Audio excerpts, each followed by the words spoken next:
Dear Dhamma friends, we are in the second day of our retreat.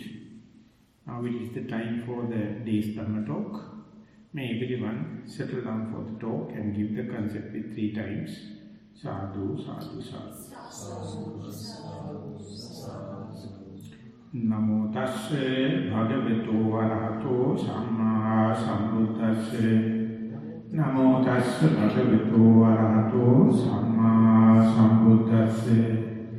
Namo tasse bhagavato arahato samma sambuddhasse. So tena uppannena manapena uppannena mamanapena uppannena manapamanapena attiyati harayati jigucchati. Dear Dhamma friends, we started yesterday with the particular discourse. It is known as the supreme development of faculties in this dispensation. So, to give a brief summary about yesterday's talk, this happened during the time of the Buddha in a place called Kajangala, whereby one person, a practitioner known as Uttara, came to the Buddha. He was a disciple of another teacher known as Parasarya, and that indicates even other disciples, they have the habit to pay respect to other masters like Buddha, and the Buddha himself accept him, welcome him, and once he settled down, ask if there are any kind of restraint or development of faculties according to your dispensation, according to the Parasarya's dispensation. Then the Uttara, the young practitioner, says, yes, Bhante. Then the Buddha says, I would like to know if you don't mind sharing your instructions from your master. Then the Uttara says, Bhante, our teacher, the Parasarya, the Brahman, going to say, by looking visual objects, you develop or you start defilements, so therefore you must not look at the visual objects by your eye. Same way, by hearing, you develop and you open the ways to defilements through your ears, and continue to say nose, tongue, body, and through the mind object, mind faculty. So he was very clear about the instructions from the master, and he is disciplining himself, restraining himself not to look at pictures, not to hear sounds, and to smell, taste, touch, and mind objects. But the immediate remark of the Buddha was quite ironical, quite radical, and critical. The Buddha says, if by looking pictures, if you are developing defilements, a born blind person must be utterly with pure mind. And a deaf person by birth also must be completely free of defilements. Likewise, if you are blind, deaf, and if you are disabled with the ear, nose and the tongue, and the body and the mind, you will be pure. You will be cleansed. And when that remark came, the Uttara, the person gave the answer, was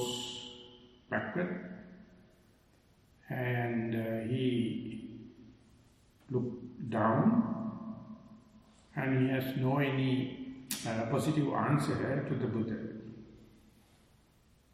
Instead of talking to the Uttara, the Buddha is talking to Venerable Ananda. In this noble dispensation, noble way of discipline, also we have development of faculties, or kind of restraint. And that is quite supreme when compared to the method that Uttara was talking, that is given by the Parasari.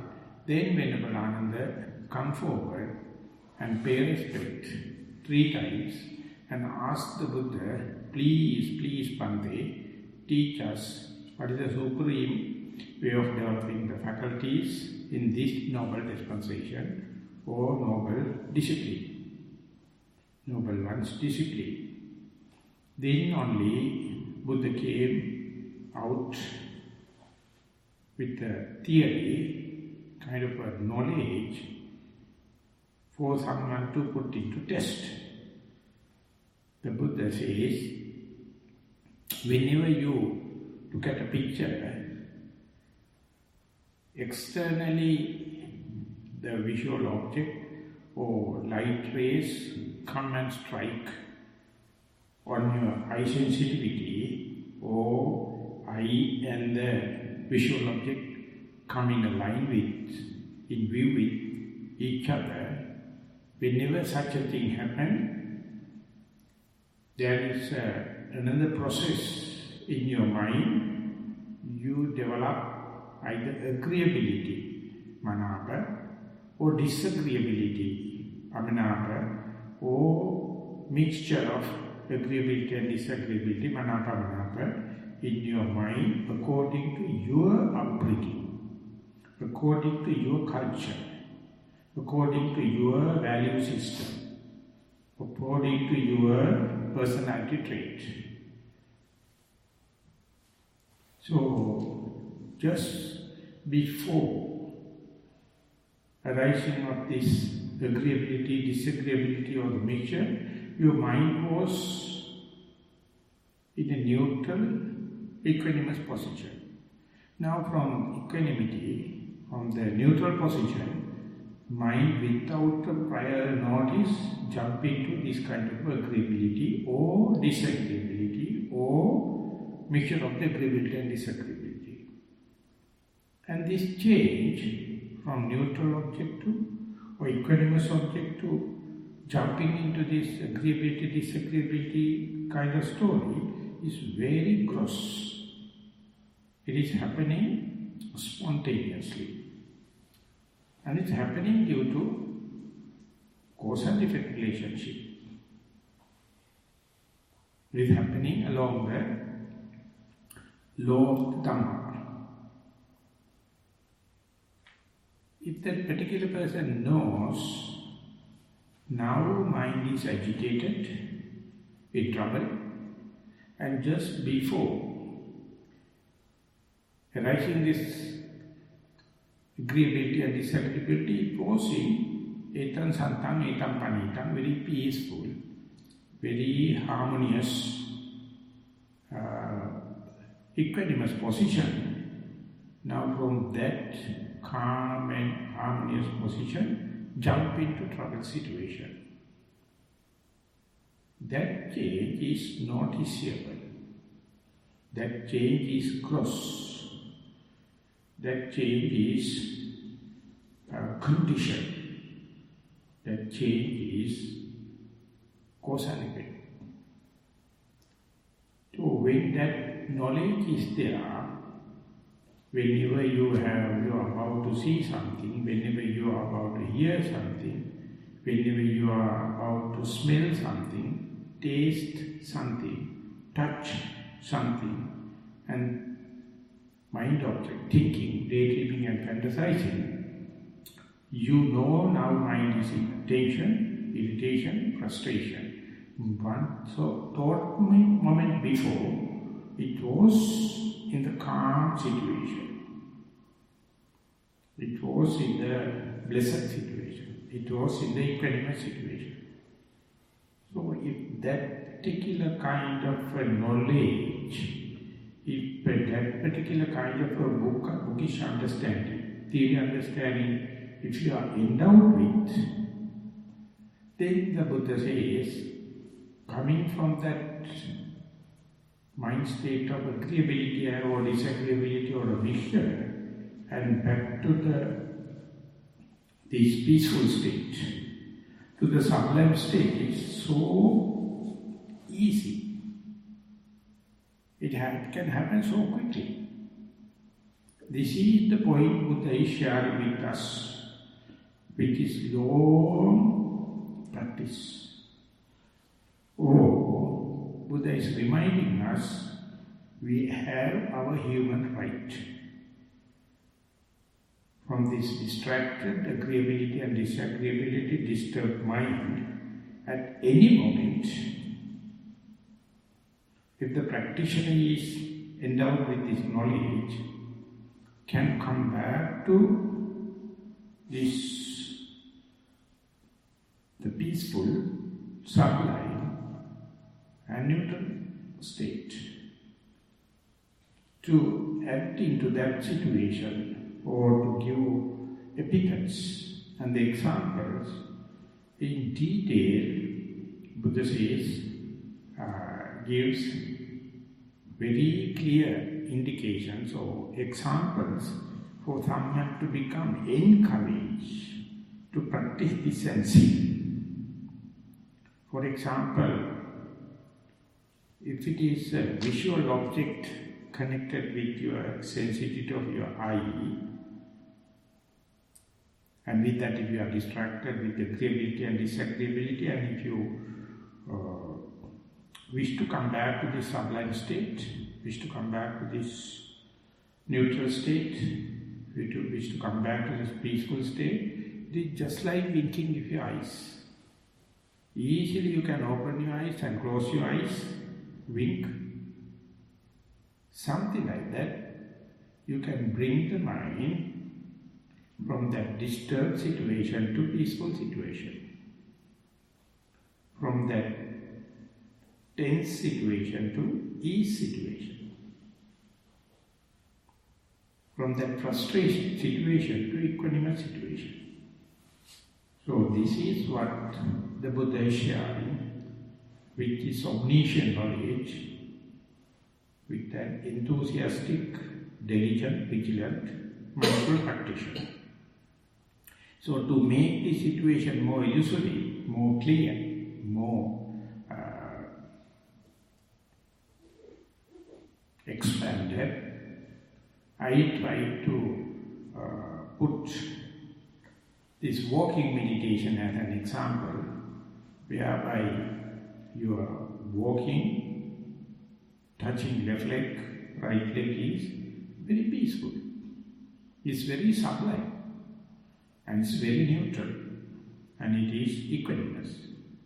From there, that means while you are doing your walking meditation, supposing that a visual object happens, and now you are no more mindful upon your sublime object, peaceful object, neutral object, equanimous object, but instead, from the sensitivity of your leg, now the consciousness changes to the sensitivity of the eye. From the touch of the floor, the eye is now available with, face to face with, visual object, either shape or color. So this change from the bodily tactile sensation to eye sensitivity, the Buddha says, it's very conditioned. It is quite dependent origination and it's very gross. So it is the task of the yogi or the practitioner. Whenever the attention, the consciousness jumping from the tactile sensation to visual thing, are you alert, diligent and vigilant to notice the seeing, the visual object is always infested with agreeability and disagreeability, or mixture. Instead, your primary object, instead you are walking left and the right, instead your experience of hardness, stiffness, tension of the soul is peaceful, sublime, and neutral, and equanimous. If this much is discreetly understood, discriminately understood, it is so easy to bring back the mind to your benchmark, to your pivotal point, to your primary object, to your soul. There is nothing blocking. It's an endowment. So if you can experience such a thing, it needs not so much of the previous experience or expertise. It needs not so much of theoretical understanding of the whole canon. It needs no any kind of basic qualification you to do this experiment. Even a child or a middle-aged or any elderly person can do. Even a very educated or illiterate person can do equally. A rich person or a poor person can do equally. A Buddhist and non-Buddhist can do equally. Ordained person or lay person can do equally, because it is a human right. If you do not understand, if you are not listening and learning about the teaching of the Buddha, you will find fault with the picture you have seen. It is ugly, it is filthy, it is sexual, and it is erratic, and all kind of things. You never find the dirtiness in your mind. Jumping from this neutral object to the desirable object, agreeable object, disagreeable object, and the mixture of that. And ultimately you will be a disciplinarian. You will try to remove that kind of pictures in your vicinity and blame them, telling they are spoiling your mind. They are defiling your mind. Instead, the Buddha gives the attention, still step backward. Your mind is conditioned. Your mind is not disciplined. Your mind is not prepared. Leaving from this equanimous object to this desirable and undesirable object is not blamable to the outside picture. Rather, you have to mind your business. You have to see possibilities to bring the mind back to the peaceful, sublime, equanimous object. So that's a simple instruction of the Buddha, as depicted in this eye sensitivity. Exactly the Buddha says, while you are doing that kind of a walking meditation, or maybe you are going to a shop, and while on the way, you happen to hear a sound, and all of a sudden you forget that you are going towards the shop, and you start to listen that sound and entertain in that sound. Even then, if you know that before that very sound come and strike on your eardrum, you are in a neutral, the sublime, equanimous thing. Now, soon the sound came and made the striking, your mind became judgmental. Mind became agreeable, disagreeable, or both. And if you sharp enough to understand how quickly the mind is searching for that defiled objects, dramatic objects, disagreeable and agreeable object, so much so it is get distracted, defiled. Instead, you can come back to your neutral object. If you have appointed your left step and down, left step and right step like walking, the Buddha says as if you take little bit of saliva into the end of or tip of your tongue and you spit it off. It's so easy, the spitting little bit of saliva, just like that. From that agreeable and disagreeable sound, you can come back to your peaceful, your sublime, your neutral object. That is to say, your left leg or the right leg. There's nothing blocking your way back home. It's a down. It's your right. Being a disciple of the Buddha, that is your right. And that is the knowledge you are passing. The Buddha is passing to you. If you are ready to accept rather than finding fault with the music or sound you heard, don't find fault with the musician. Don't find fault with the producer of the sound. Instead, take care about your mind. Bring back it to the neutral object. So likewise, if you are disturbed by a smell while walking, so it says, if you wish to bring the mind from that smell back to your walking meditation, the Buddha says it is like a drop of water on a lotus leaf or a petal. Whenever it is bent, the drop of the water will drop off because it is never smearing on the petal, on the leaf of the lotus.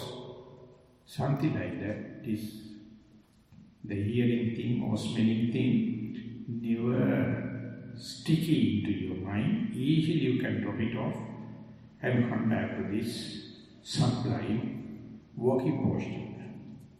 Or the Buddha says, just like making a tap with your finger, even the touching thing, smelling thing, or tasty thing, easily you can give up and come back to the sublime, peaceful, equanimous object, so to say, the walk, the left leg and the right leg. Just like you are bending your arm and stretching your arm like the bodily tactile sensation, you can leave it aside and come back to exactly on your soul. That is to say, when you are while walking, if you happen to feel wing movement or any other touch with your other part of the body other than the soul, there may be that these things also may be a distraction when that happens. Just like you open, stretching and bending your arm line, easily you can come back to your primary object, your walking, your right soul or the left soul. And whenever daydreaming, fantasizing, thinking, bewilderment happens,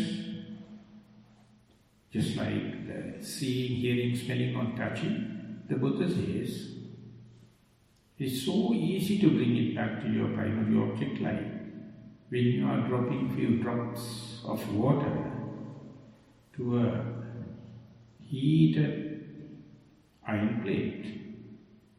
The dropping will be very slow, but soon it touched the iron, it vaporized. With the sound, just sound, it vaporized. Likewise, you can see, if you can see while thinking, daydreaming, fantasizing, I am not sitting, I am not lying down, I am not standing, but I am walking. Amidst of all daydreaming, amidst of all thinking, amidst of all bewilderment, still you can make sure, yes, I am walking. Because things, thoughts and the daydreaming and everything, they are not like a wall, you can see through them. It's like a net. So when you see through, if you can see, I'm thinking while walking, I'm daydreaming while walking, I'm fantasizing while walking, and easily you can understand, I'm not sitting, I'm not lying down. Like when and where you come back to your primary object, the momentum, the acceleration of daydreaming, fantasizing, storytelling will be broken then and there. That's a way you can understand. If you go prepared, don't worry about the seeing, hearing, smelling, tasting, touching and daydreaming. Try to see through them. Try to penetrate through them. Cutting through this dramatic, agreeable, disagreeable or mixture, go back to the peaceful, go back to the sublime, go back to the equanimous primary object. How much you must be prepared. That preparedness make your mind very radical. Make your mind just like a Boy Scout or a Girl Guide, vigilance. Don't expect the visual objects to come and strike on your eye. Don't expect sound waves to come and strike on your eardrum. Smelling, tasting, touching, thinking, everything can happen, and still you can restrain, still you can develop. Otherwise you will wish to be a blind person. If you wish to be a deaf, because it is easier. When I was in Nilambe, there was a monk, he was blind. One day as a layperson when I am going, I sit in the front seat and he was sitting by me, and I look at him as gazing through the windscreen and not looking here and there. Then after a while I just tap him and see, not looking at me. And somehow the other I wake him and ask, Peter, I am sorry, I can't see anything, I am a blind monk. I feel so sympathetic and I ask Bhante, how can I help you? If it is so, I want to get the next bus hold in the central bus stand. Please guide me and buy a ticket for me to the next bus. I was with my relative daughter. I told, please wait. I put him into the next bus and came, and we developed a little bit of a relationship. Knowing that one day he came to the meditation center where I was, and he wanted to live a few days in a solitude. So one day I did let him to the toilet through staircases. And then I told Bhante, you are so lucky. I being a young man, I find so difficult to keep my stream of consciousness due to these beautiful things. Whenever I see beautiful things, my mind is churning, fantasizing, daydreaming, day and night. So how lucky you are, because you are blind. Then he just smiled and laughed later. Oh, mister, even though my eyes are blind, I had 35 years with eyes. At the age of 35 only I became blind due to maybe a karmic force.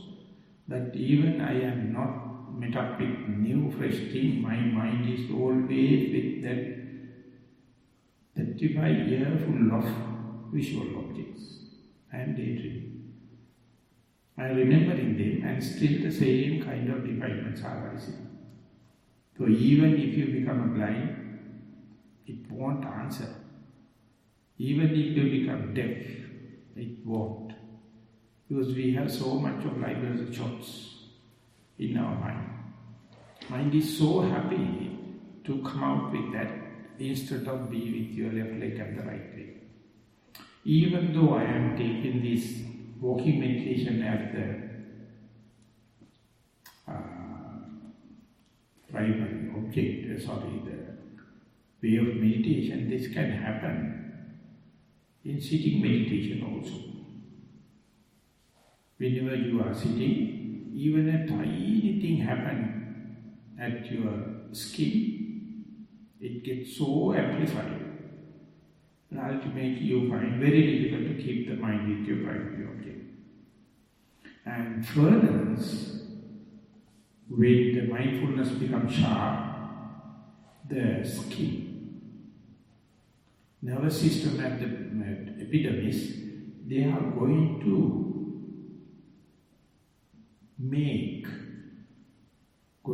create so much of feelings like ants are crawling and itchiness can happen. You feel like you are under rain. So much of things happen. It is not a sign of it is not a distraction for you, it's a sign of progress. Under such circumstances, even though you feel tip of your finger, there are some itchiness happening. Besides of your nostrils, there may be some ants-like movements. Around your mouth, there may be a beehive-like movement, stiffness, tension, waves.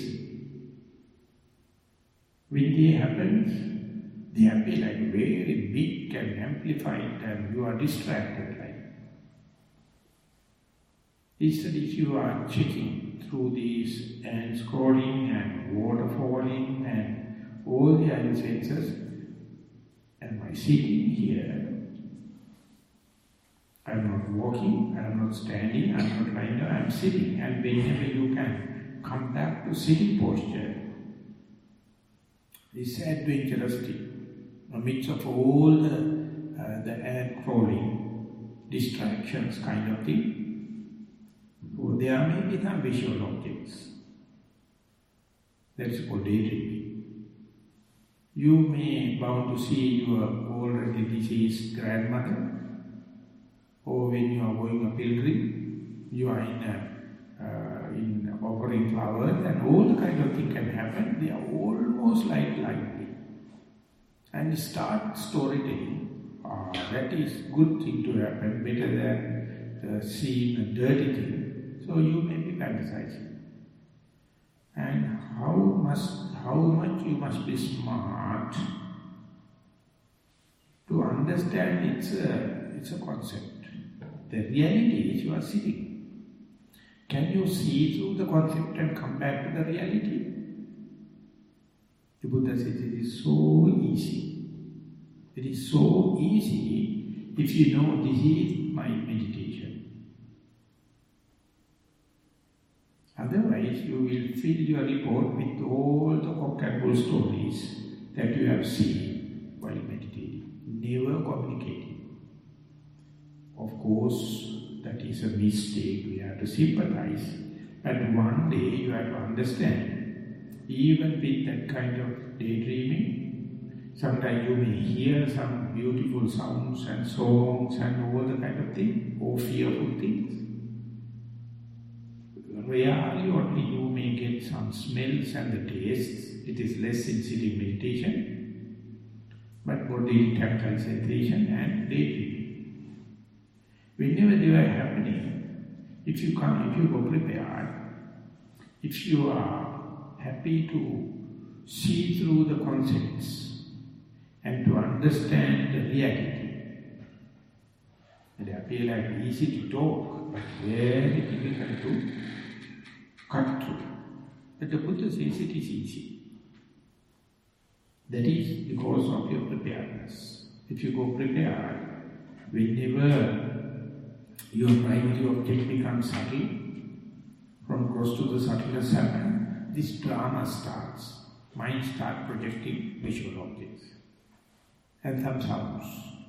And skin going to give so much of crawlings and water flowing and tingling and vibrations and energy light. So when all these happen, how much should you be sharp? To all these are mind-made. Mano upangama dhamma mano seta mano mena. Mind is the forerunner for this kind of all creations. Mind is leading, and ultimately all these things are nothing but mind-made. Our meditation mind is very happy to be with these concepts. Be with mind-made things, they're the reality. That is the basic root cause of our suffering. We avoid as much as possible reality, and we are very happy to be in dreaming, daydreaming, fantasizing. That's why we are happy with ballet dances. You can just float instead of knowing that I am sitting. Very happy with the musical orchestra. Because you can dream, you can escape yourself from the reality to the concepts. The America is so full of that kind of thing, that maybe you are happy to be in America rather than back in Sri Lanka. There you don't have so much of amusement like here. There nowadays, of course, barely equal you have. But understand how much we are happy with these daydreams, with these concepts, and all the knowledges and all the external things. We are entertained, leaving aside the reality here and now, filled with likings and dislikings, filled with agreeability and disagreeability. So your mind is so judgmental, so with commentaries, so with applications, so with storytelling. That is what we call frivolous talks. It's a crime. It's a crime. Specifically for the yogis, because our mind very tricky. It's like a magician. Always find reason to be entangled with these concepts. Argumenting, debating, fantasizing, daydreaming. Instead, come back to the reality. The reality is very boring. The reality is very monotonous. The reality is quite uncertain. The reality is really challenging you. But it is very innocent. It's very straightforward. So how and when and where you try to understand, you try to discrete this concept, the mind-made concept, and the reality, the Buddha encouraging, he says, from concept to reality, pathway is so short, so easy. So this is the way of insight, kind of development of faculties. So it is very adventurous. It is very impromptu. It's very radical. Fairly ironical when compared with our rational thinking, linear thinking, the theoretical thinking. This is very radical way. So, the day you understand this kind of discriminating of concept and reality, meditation is no more instrumentation. It will be like a hobby. It's like working with the puzzle, dealing the adventurous thing. This never teach in the schools. No universities, no faculties, no professors, no subject on this, because it's on the way back home. Every subject, every professor, every department, every faculty is leading you as outside. Extrovert, make you eccentric. But the Buddha, one-man army, is to teach you. It is not so difficult, darling, come back home. This is, therefore, it is called de-learning process, deconstruction process. You come back to your innocence. You come back to your straightforward, tangible thing. But this is not Nibbana. Don't misunderstand. This is a tool for you to tell how your mind is cheating, how it is skillful in escapism. But not only that, you are cheating others too. Whenever you are bewildered, we are misdirected, and when you are taken for a ride, whatever you are talking, whatever you are doing, whatever you are thinking, is misleading. Not only you, but the others, but it is not one thing you are doing. You may be innocent, but this is what happens.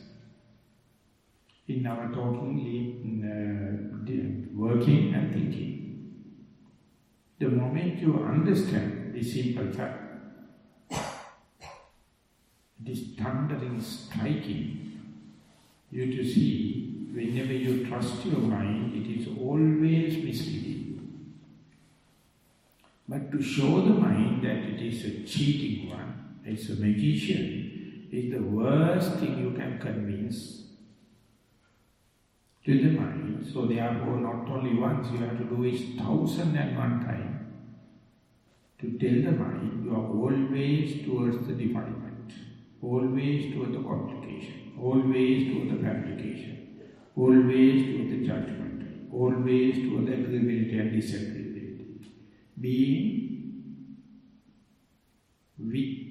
Being given such a neutral, such a sublime, such a equanimous object, it never happy to be in this simplistic or realistic, tangible, verifiable object.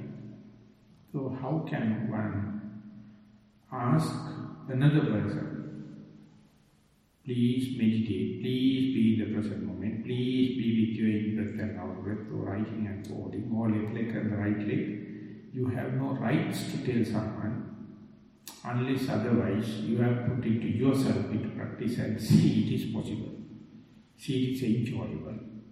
See it is like hobby life. See it is like adventurous. Then you can share, and one day you will understand that the best gift you can give it to your children. This is the best gift you can give it to your parents. This is the best gift if you can give it to our teachers also, loved one. But very difficult. Very difficult. No one will accept, everyone will say, if I have to meditate, all the bad pictures must be removed, all the sounds must be removed, all the smells must be removed, all the taste must be removed, all the tactile sensation must be removed, all the thinking must be removed. That means you have to die. After the death only you can do meditation. While you are living, you will never recommend someone because it is so complicated. It is so subtle. But if you understand, if you really put yourself into this noble quest, some people may take 7 years, some people may take 6 years, 5 years, 4 years. And in some other sutras, Buddha says, if you are aware, you come to know the formula, morning, evening, you can achieve. There is no such a linear method there. It is very radical. It is very radical. And we people are fairly halfway through. Each and every one of us experienced it. But we never consider this is the way out. We never consider this is the crux of teaching. We think it will be easier with the Buddha to become in the next the Buddha the Method. Or we think that by accumulating so much of other merits, we may get some benefits in this kind of penetration. Never. It's a completely different kind of a training, with of course with the help of other meritorious deeds.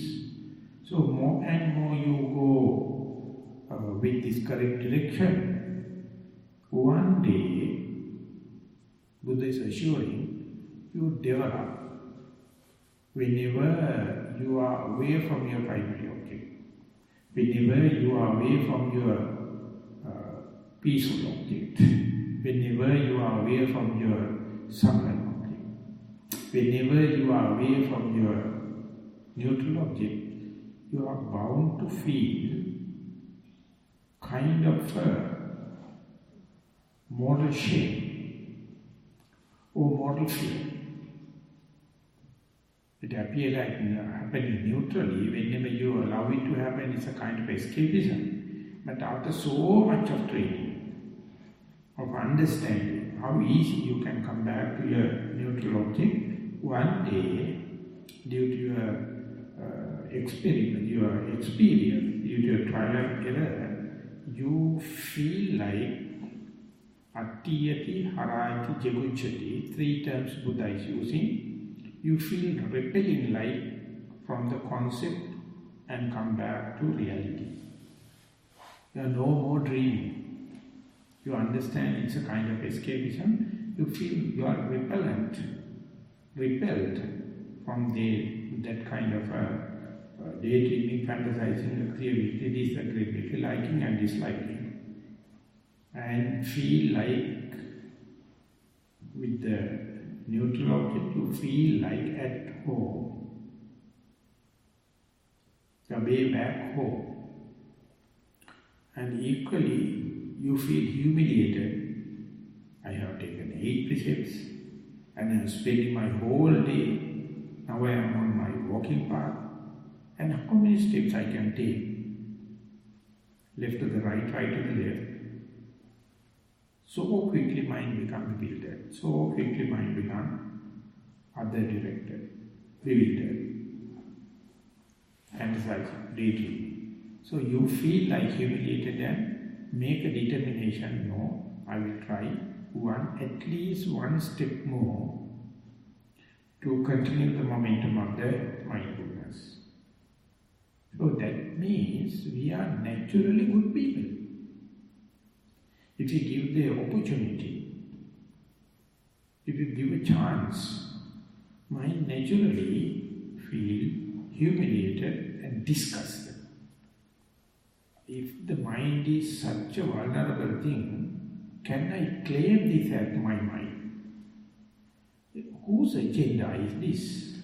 Even I am with this kind of assurance object. It is sublime, it is peaceful, it is equanimous, but mind is running without a prior notice. So there Buddha is using these 3 terms. You will be repelled from that kind of amusement, you will be disgusted, and you will be humiliated.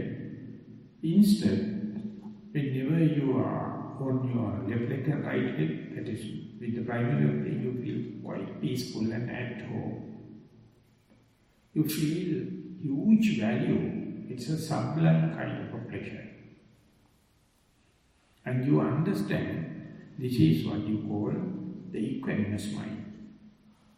Not the amusement, not the go-go show, not the dramatic thing, not the conceptual, not the fantasizing. So this understanding is called the sasana, or dispensation of the Buddha. It is in your mind, not in the Dharma, not in the religious places. They are just symbols. So more and more you practice, you will see there are 1,001 methods you to bring back your bewildered mind to the peaceful situation. Bring it at home. The final game or final aim or Olympic is at the deathbed. When the mind is utterly bewildered, when you are about to leave, all the kind of challenges. Your senses will not work, you have no controlling power, but action-packed replay will run, slow motion. This is what the way of your life. And which one is going to attract? The primary object or this kind of a bewilderment? They are all mindly, they are all conceptual, but they are so vividly going to happen. Under such circumstances, can one maintain, I am dying. I must be with my body. I must consider this as supply. I must consider this as peaceful. I must consider this as neutral. Let not these outside objects take me for a ride. So therefore each and every thought moment, every thought moment of mindfulness, you are rehearsing for this final exam, final trick. Now we are better off because we have renounced from the household life. We have declared that we are meditating and mindful. We know when we are walking what is the neutral object we have to keep the mind. And we know it is always threatened with the seeing, hearing, smelling, tasting, touching. And how often we can rescue the mind and come back happily with this etan santam, etan panitam, the peaceful, the sublime and neutral mind.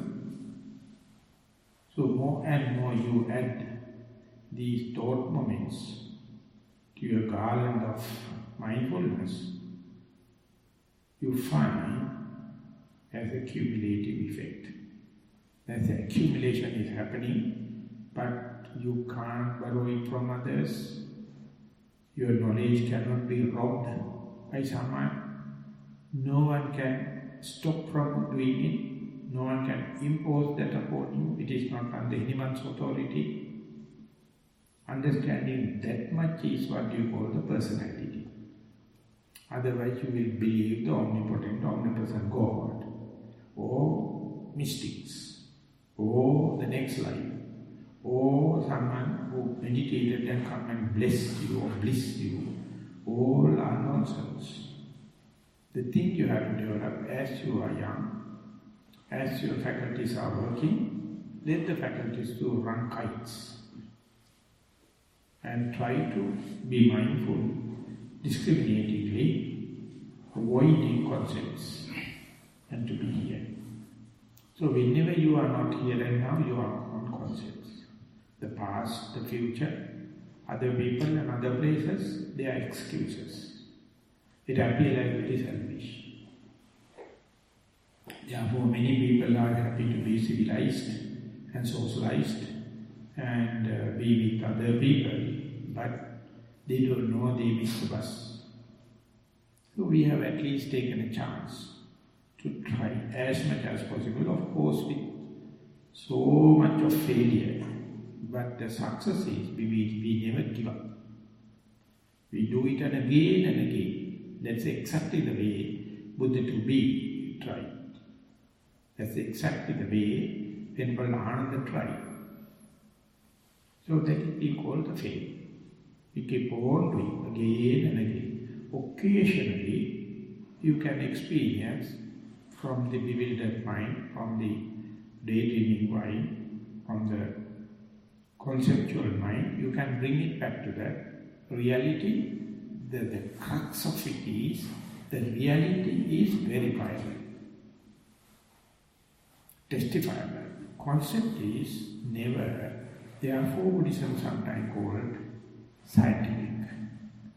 So scientific discoveries are verifiable for any person, any place, any time. So therefore the Buddha says, "Hey Pasira, please come and see." So it is not a camouflage, it is also mesmerism, it is not daydreaming. You are amidst of all the camouflage and mesmerism and this daydreaming, you bring to the reality, you bring to the present moment, you bring to the something verifiable. So it is not going waste. Other time, you may be very happy, you may be elated, you may be sending kites, happy, but it's just a dream. It's just a concept. So even though I am presenting this idea of concept and reality differentiation, it is not so easy. Not so easy because the whole world is in a dream. Amidst of these kind of external world, can a single person try to be realistic, try to be verifiably in the present moment, not throughout the day. It's a difficult task. But when and where mind is going out, if you know the art to bring it back as your primary thing, most important thing, your whole trial and error, one day going to give a kind of a assurance, kind of a personality, and when that happens, you can say that moment you are living, you are dreaming. Even if you are going to live 120 years, you may be utterly on a dream. Not a single thought moment of reality. Not a single thought moment of living. You are dreaming. You are expecting to live, not living. So being mindful yogis, we are accumulating these thought moments one by one. Ultimately that becomes momentum. You feel at home situation is the only point where verifiably I am living. So if that message you can communicate with another person and let he or she also to try at least. Nothing like trying. So therefore, when and where you achieved way back home to the present moment, please keep this as your diary notes. Please present them in the interviews. Don't talk other failures. Whenever you are talking failures, you are fertilizing failures, you are feeding failures, you are facilitating failures. Always talk about the achievements.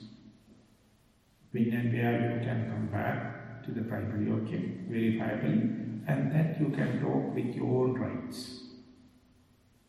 So when you are talking on that, your writing will become